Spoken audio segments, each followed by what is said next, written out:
So, is there any relief in sight, or are we in for more hot, dry weather?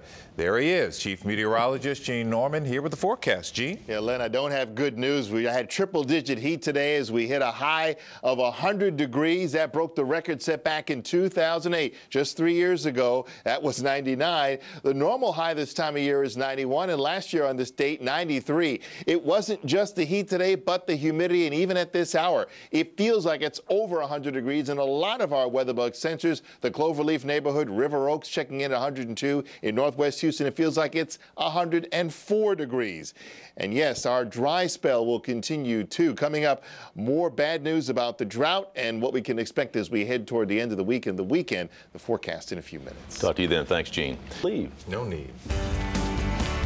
Well, these days, the only lottery we want to win is the rain lottery. We want to see some of that liquid gold coming from the sky. Unfortunately, nothing in the short-term forecast indicates that we'd see any of that. In fact, take a look at the deficits that we're racking up day by day across Southeast Texas. Bush and Continental Airport now closing in on 15 inches behind normal rainfall. Galveston, 10 inches behind. College Station up to 11. But Hobby is over 17 inches behind what we should see for a typical mid part of the year. Across the state, we tried to get a couple of clouds along the coast. They did develop, but they didn't develop into rain-producing clouds, and that was one problem, one reason we didn't get any showers today. Also, there were some showers to the north developing out ahead of a front, but those showers fizzled out once they ran into the big bubble of high pressure that's been keeping us hot and keeping us dry. Now, a quick check on the tropics.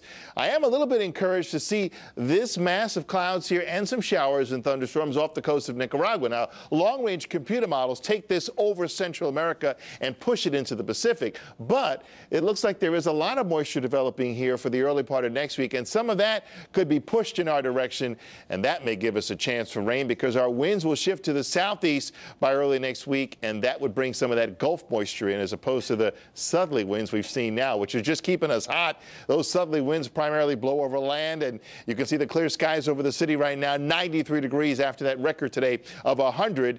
But the dew point, that has been the problem. It's been a little bit higher today, and that's one of the reasons why it's felt hotter than the actual temperature. At least there's a wind gusting to 18 miles an hour. Take a look at how hot it feels with our live weatherbug camera out in Sugar Land. Feels like it's 101 out there with a south-southwest wind at 15 miles an hour. And taking a look at our forecast heading into the evening, it's going to remain fairly warm. Slow to cool temperatures in the mid-80s with light breezes. By morning, we're getting down to 76 degrees, another balmy start to the day with hazy skies. And by the afternoon, another run at a record. Different day, same story. 99 for tomorrow. The record is 100. We could challenge that as well. And along the coast, look for choppy bay waters, small craft caution in effect, offshore seas building to 3 to 4 feet with those stronger southerly winds. But the Norman number is stuck at a 7. Don't forget you can follow the Norman number on Twitter.com and the 7-day forecast with a reminder Sunday is Father's Day and more 100 degrees forecast on the board there for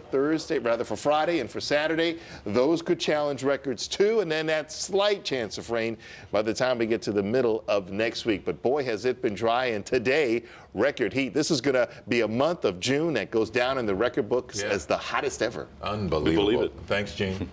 Well, more changes to the Academy Awards.